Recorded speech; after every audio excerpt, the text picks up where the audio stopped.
Cadena de datos, episodio número 39. De este lado Andrés Vázquez.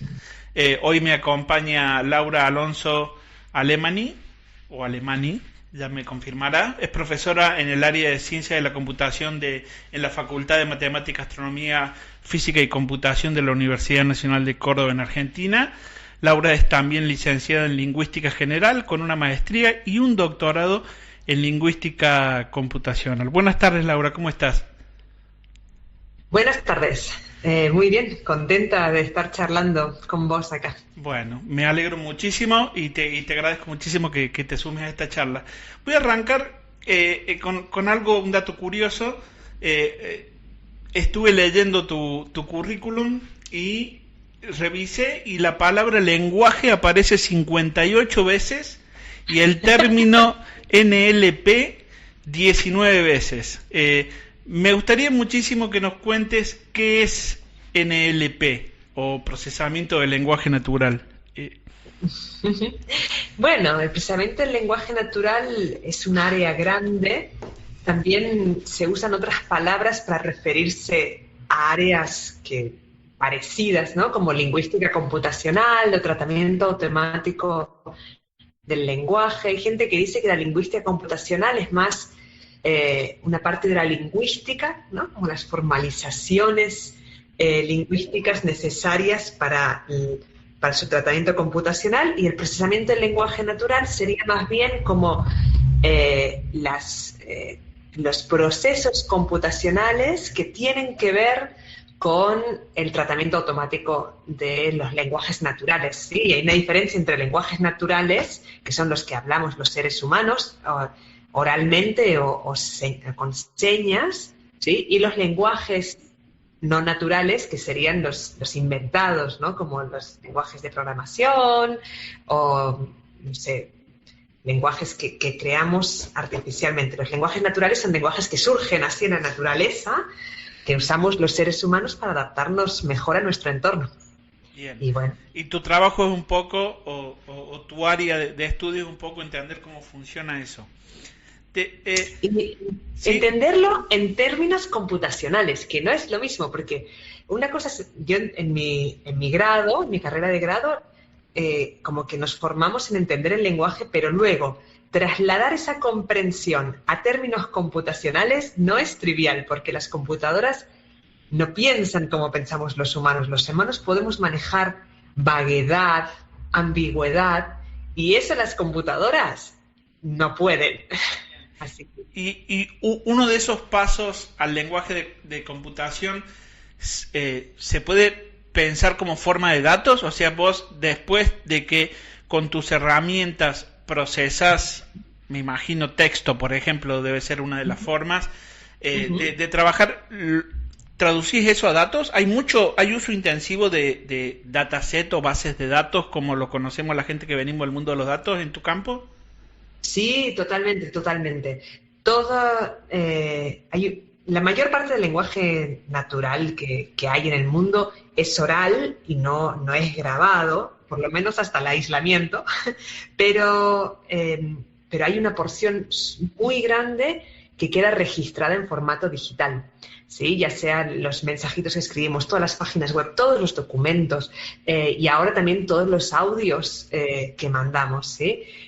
Todo eso son datos un poco distintos de la idea canónica que tenemos de datos, que son tablas relacionales, ¿sí? El lenguaje natural son datos que le llamamos no estructurados, datos secuenciales, datos que tienen también una diferencia grande entre el fenómeno observable y la causa latente. Es decir, nosotros por ahí decimos unas ciertas palabras, pero el significado de lo que decimos, que es lo que realmente quisiéramos tener, la información que nosotros realmente queremos tener, está un poco lejos de esas palabras que quedan registradas. Pero si todo eso son datos, grandes, ingentes cantidades de datos que tienen Google o WhatsApp, Facebook, toda esta gente. ¿Y qué herramientas hay en tu caja de herramientas para trabajar en esta área?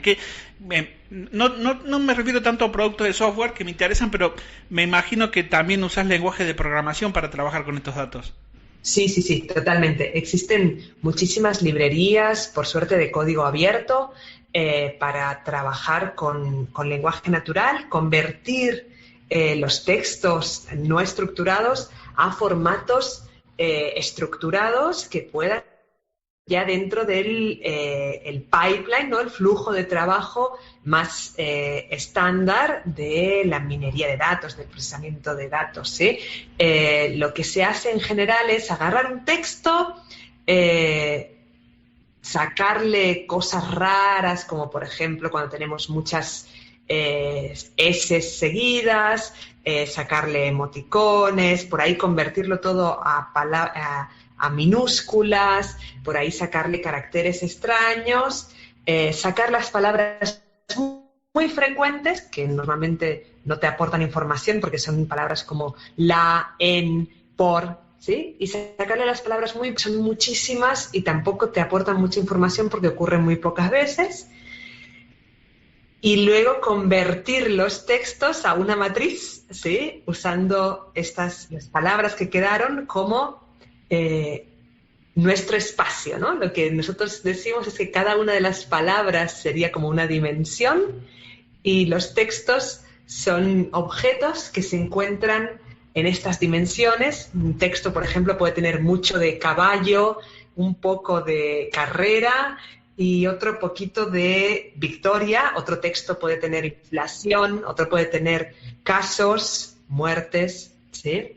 Y ahí se van posicionando los textos en este espacio de las palabras, que ya es un espacio matemático que podemos entrar dentro del procesamiento de ciencia de datos común y corriente. ¿Y tenés algún lenguaje de programación preferido o cada proyecto lo manejas de la mejor forma posible? ¿O tenés un lenguaje de programación base que usas generalmente? ¿Alguno que te guste más, que lo prefieras para este trabajo?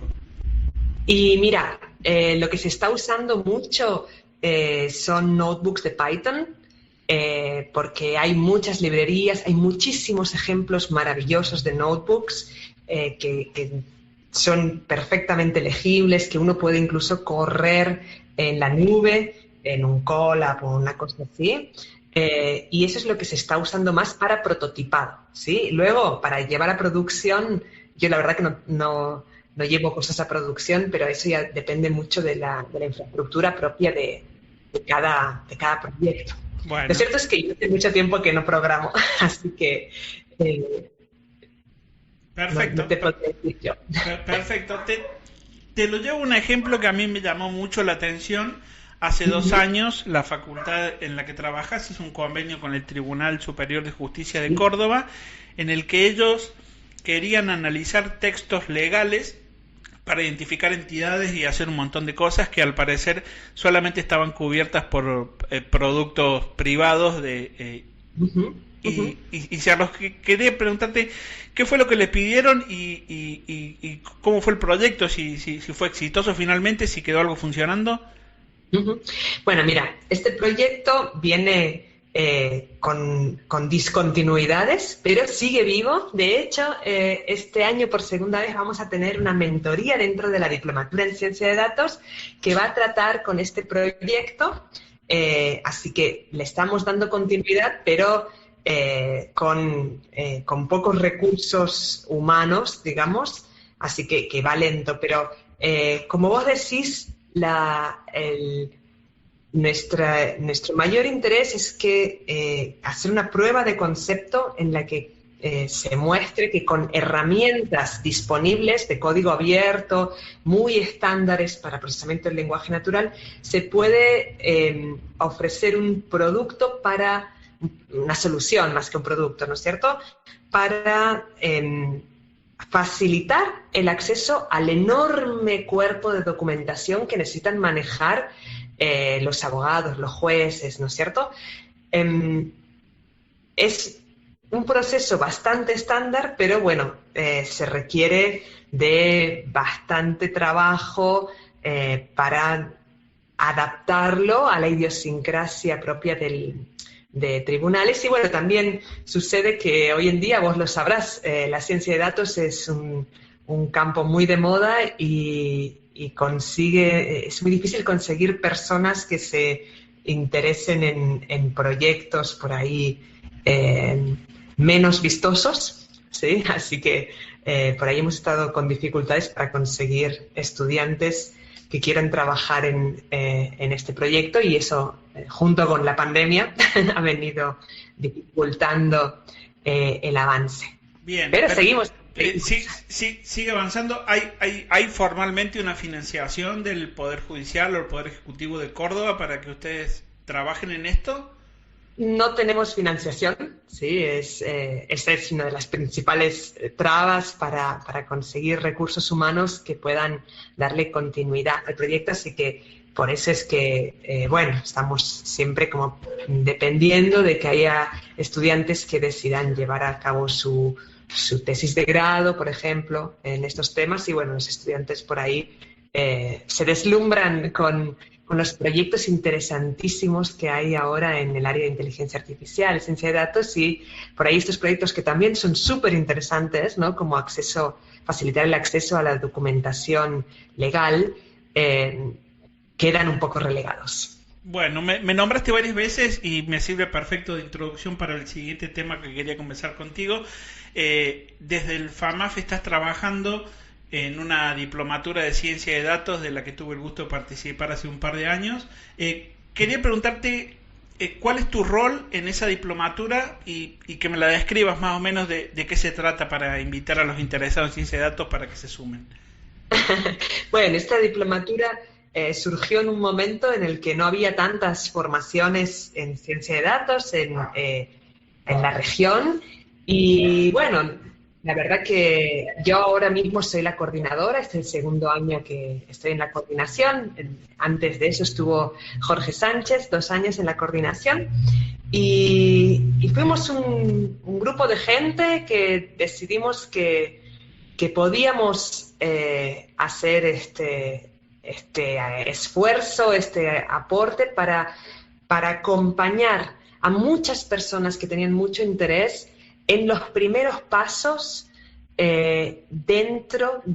para adentrarse en la ciencia de datos, ¿sí? Lo que nosotros observábamos en ese momento, imagínate, hace ya más de 4 años, era que había mucho interés, pero muy poco conocimiento, que las pocas personas que tenían algún conocimiento en ciencia de datos, rápidamente podían acceder a muchos cursos online de Stanford, del MIT, de un montón de lugares excelentes, que podían acceder a todas estas notebooks que te decía, que están ejemplos de código, tutoriales disponibles, pero que había una gran cantidad de gente con mucha experiencia industrial, quizás con mucha trayectoria en instituciones, con estudiantes de grado con mucho entusiasmo, pero que sentían una barrera para ingresar a la ciencia de datos, o peor todavía, ingresaban de forma muy despareja, con grandes lagunas que llevaban a malas prácticas después, y eso producía una gran desconfianza, porque se desarrollaba un proyecto, el proyecto andaba mal porque había estas lagunas. Entonces nosotros lo que dijimos fue, nuestro objetivo es acompañar a personas de esta región a ingresar con fundamentos sólidos y con una visión muy aplicada a la ciencia de datos, ¿sí? Porque nosotros tratamos desde el principio de que la formación fuera muy aplicada, y la verdad que estamos muy contentos de los resultados que estamos teniendo. Siempre buscamos diversificar lo más posible la cohorte, de forma que también estas formaciones alcanzaran al mayor número posible de instituciones, de lugares. Y sentimos que se está produciendo un cambio lindo en nuestro entorno acá en Córdoba. Ahora ya hay muchas otras formaciones también a nivel privado y también de la universidad, de las diferentes universidades públicas que se ofrecen en este área, y estamos muy contentos de ver que ahora uno va a cualquier lado y se encuentra personas que tienen una formación y que pueden abordar proyectos interesantes y llevarlos más allá y más allá y más allá, que pueden entender los cursos de Stanford o buscarse los mejores ejemplos de código. Estamos muy satisfechos en ese sentido. Bueno, me imagino que tienen un desafío gigante. Vos lo dejás ver un poco cuando hablas de lagunas y demás. Me imagino que por un lado habemos un montón de programadores, sobre todo los más jóvenes, con ganas de ver de qué se trata la inteligencia artificial, hacer algoritmos que hagan cosas complicadas, la industria queriendo, por supuesto, como corresponde, ganar plata con esto, y por otro lado está la academia queriendo, me imagino, ordenar un poco y decir, esto no es solamente empezar a programar, sino que detrás hay un fondo matemático y estadístico muy profundo que es necesario conocer para que no pasen esos errores que vos comentabas. Me imagino que ahí tenés una dificultad en conjugar los intereses académicos y los intereses de la industria. ¿Eso es un problema para ustedes? ¿Cómo lo resuelven? Mira, la verdad que nosotros conocemos de esas diferentes prioridades, ¿no? Por un lado está como la prioridad de hacer las cosas rápido y de mostrar resultados que impresionen. Y por otro lado está la prioridad de hacer cosas sólidas, ¿sí? La suerte que tenemos todos los que estamos trabajando en esto es que en este área, tal como es hoy, no se llega muy lejos sin unos fundamentos más o menos sólidos. No estamos hablando de hacer un doctorado necesariamente, aunque esta es un área en la que un doctorado hace una diferencia en la industria, ¿sí? Las personas con doctorados en ciencia de datos e inteligencia artificial son valoradas y buscadas en la industria, pero en cualquier caso, para cualquier trabajo que tenga que ver con ciencia de datos, no se llega muy lejos sin una base, lo que decías vos, matemática, de probabilidad, también de programación, como no, sólida, ¿sí? Y en ese sentido, no hemos sentido mucha tensión por el lado de las aplicaciones, ¿sí? Sabemos que todo el mundo quiere hacer cosas muy impresionantes, muy vistosas, pero también la mayor parte de personas que vienen a la diplomatura o con las que nos cruzamos saben que no se puede hacer más rápido, no se pueden saltear pasos, porque si te salteas pasos terminas no entendiendo nada de lo que estás haciendo, ¿sí? Sí. Igualmente, es cierto que la formación que nosotros ofrecemos en la diplomatura es corta, pero porque parte ya de que los estudiantes tienen una base de estadística, una base de álgebra, ¿sí? En ese sentido, la universidad también nos ha confiado en nosotros.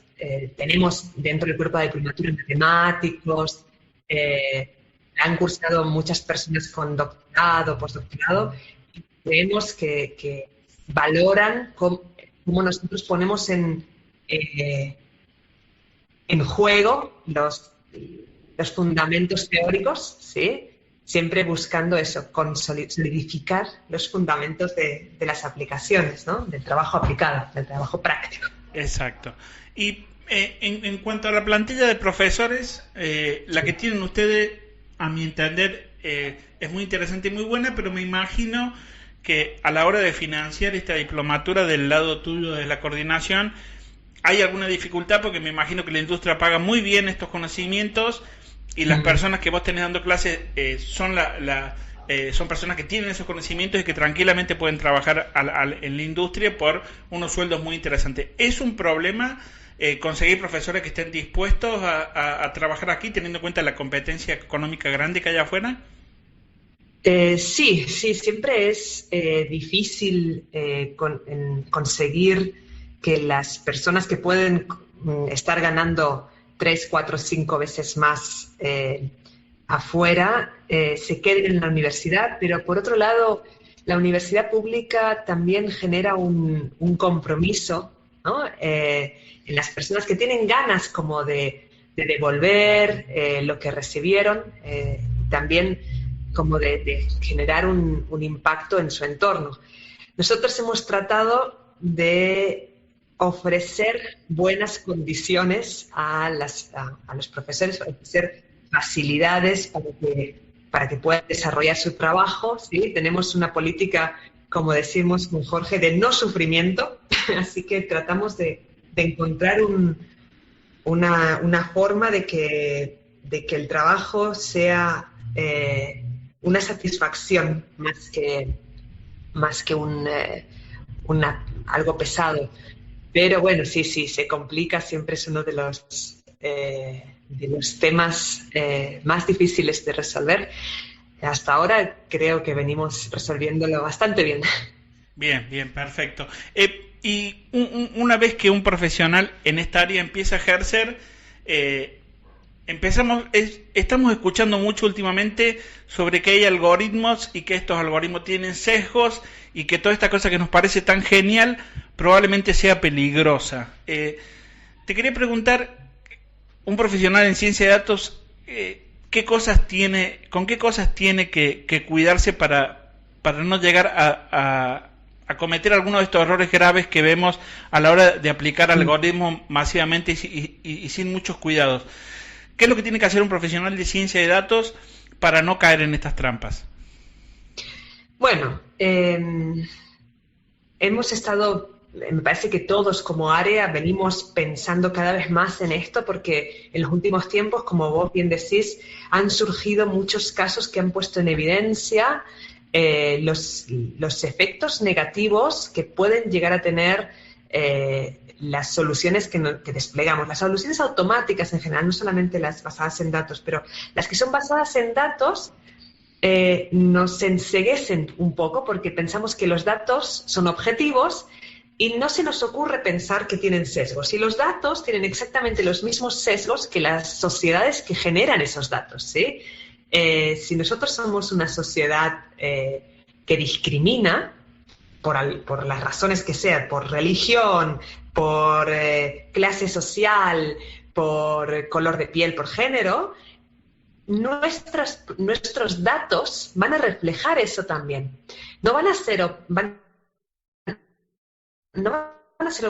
que los generó, ¿sí? Y en ese sentido, si nosotros usamos los datos para crear modelos que replican esos datos, lo que puede estar sucediendo es que estemos amplificando esas discriminaciones y esos prejuicios de una manera que excede muchísimo a lo humano, ¿sí? Porque no es lo mismo un policía que esté discriminando durante su jornada laboral que una cámara con un software de reconocimiento facial que esté discriminando las 24 horas del día, los 7 días de la semana, o 1.000 cámaras, o 3.000 cámaras, o 10.000 cámaras en una ciudad que estén haciendo eso sistemáticamente todas las horas del día, todos los días, ¿sí? Con los efectos que se puede tener en intimidación de personas, ponele de piel más oscura, que ya hemos visto que el reconocimiento facial discrimina efectivamente a las personas de piel más oscura, o privación de libertad, ¿sí? En muchos problemas muy graves. Entonces, lo que tenemos que hacer nosotros como científicos de datos es, en primer lugar, dejar de ser tan ciegos, dejar de pensar que los datos son objetivos, ¿sí? ¿Sí?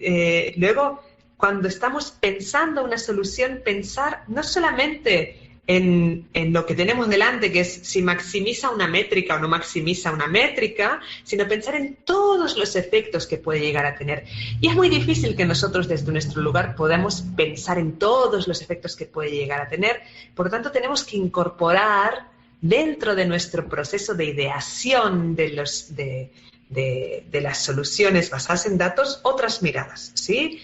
Y a veces es difícil porque por ahí estamos en una organización chiquita o lo que sea, pero una forma linda de incorporar otras miradas es facilitar las quejas de los usuarios, recibirlas e integrarlas, ¿sí? Esa es una buena forma de darnos cuenta de cuando algo no está andando bien. Obviamente es mucho mejor prevenir que recibir quejas, ¿sí? Pero bueno, por ahí se pueden hacer las dos cosas, ¿no es cierto? Incorporar otras miradas, ¿sí? Miradas de las comunidades en las que vamos a desplegar alguna solución. Por ejemplo, si vamos a hacer un sistema automático para asignación de subsidios, incorporar en la ideación y luego en las primeras pruebas a representantes de diferentes sectores sociales a quienes se podría llegar a asignar esos subsidios y ver qué pasa, porque desde nuestra visión está todo perfecto, pero porque a nadie se le ocurre, por ejemplo, pensar que, por ejemplo, hay un ejemplo que es muy bueno, una televisión con reconocimiento de voz, que uno le dice, pone Canal 7, ¡pum!, te pone Canal 7, busca este vídeo en YouTube, ¡pum!, te busca el vídeo en YouTube. Ese software reconoce fantásticamente las voces, menos, por ejemplo, las voces de personas con síndrome de Down, que son justamente las que más necesitarían el reconocimiento de voz, ¿no es cierto? Exacto.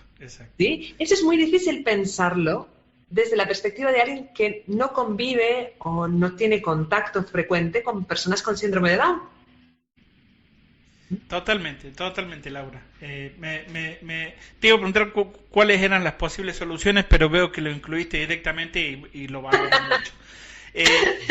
El último tema que tengo para hoy lo quiero introducir con una breve anécdota. Hace algunos meses me llamaron desde el Gobierno Nacional de Argentina para ofrecerme un puesto de trabajo en gestión pública que me pareció súper interesante.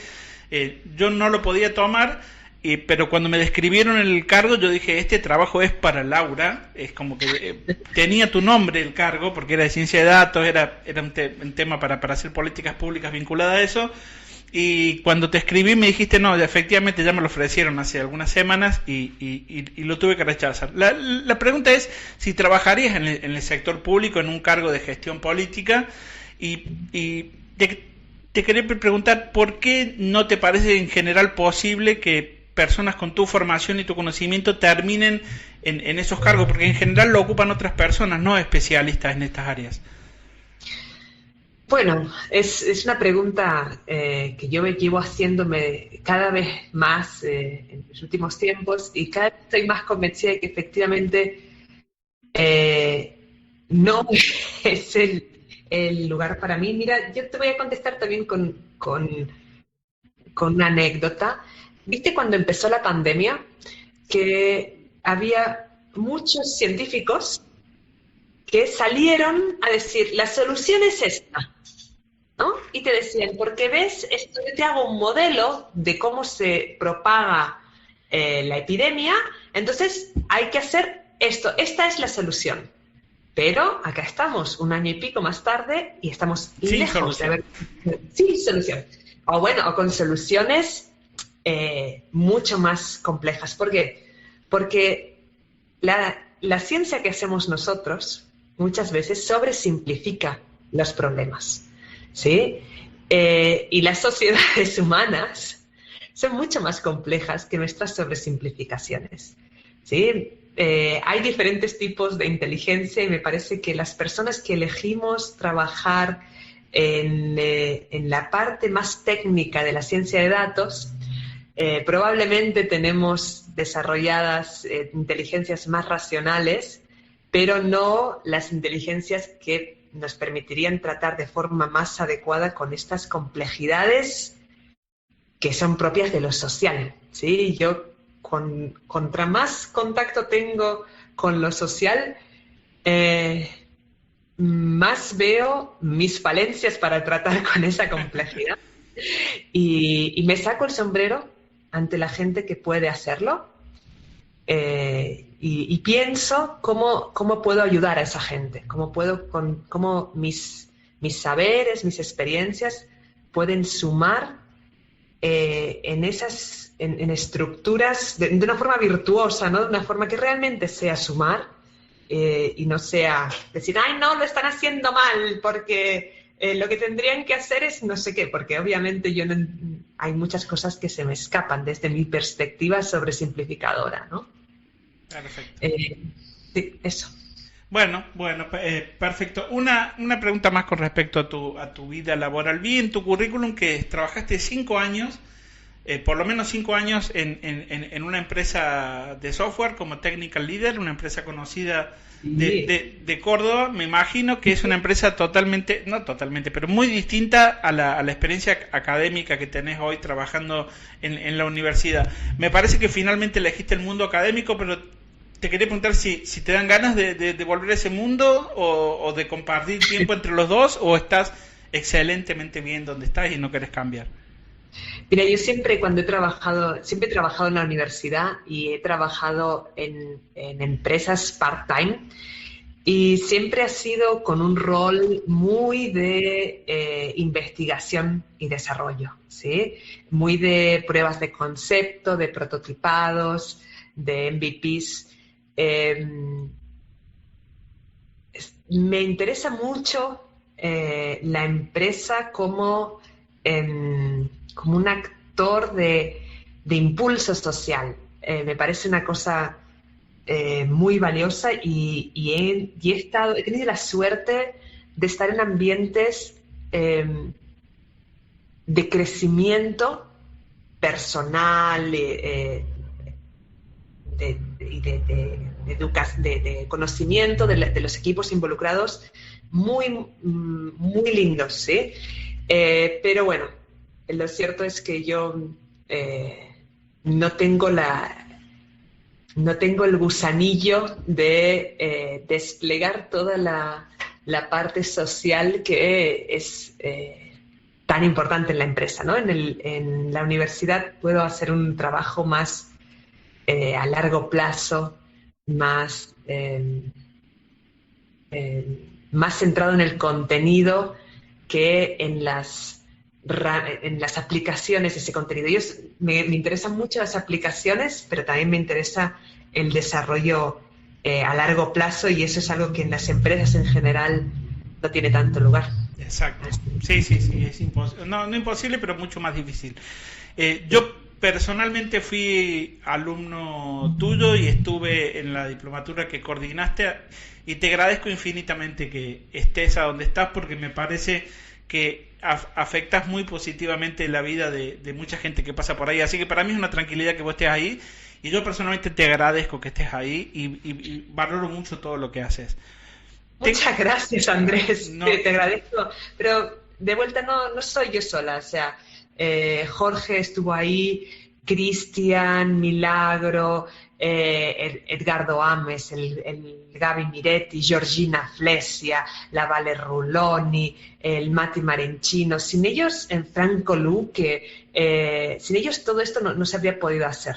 ¿Sí? El bueno, hecho de que ellos creyeran y estuvieron ahí de una forma muy generosa, ¿viste? Que me parece que eso es algo que hemos tratado de enfatizar mucho, que guardarse las ideas en este área no sirve para nada, porque ideas tenemos todos, pero implementarlas requiere de un equipo, ¿sí? Y la exacto. diferencia entre tener las ideas y que las ideas sirven para algo es poder implementarlas. Exacto. Bueno, extiendo personalmente el agradecimiento a todo el equipo que nombraste. Tengo la última pregunta, Laura. Este podcast se llama Cadena de Datos porque la idea es ir encadenando entrevistados, y te quería preguntarte si tenés una o dos personas para recomendarme para entrevistar en el futuro. Bueno, quizás podrías hablar con gente de salud. No sé si has charlado con gente de salud, pero yo ahora estoy Sí, trabajando mucho con Laura Sion, que sí, sí, es, la conozco. bueno, me parece que la perspectiva de cómo articular la parte académica con toda la complejidad del sistema de salud puede ser algo muy interesante. Y también quizás podrías charlar con Luciana Benotti, que es una persona que está tratando de, de que los vínculos entre la comunidad interna, la comunidad académica, la comunidad internacional y Latinoamérica sean mucho más solidarios que paternalistas, ¿sí? Venimos de un paternalismo que parece paternalismo, pero en el fondo huele mucho a colonialismo. Y bueno, Luciana está trabajando desde hace mucho tiempo, una científica que trabaja en sistemas de diálogo, una persona muy reconocida, pero está trabajando mucho para relaciones entre Latinoamérica y el norte paternalista, colonialista, sean mucho mejores a través de lo académico.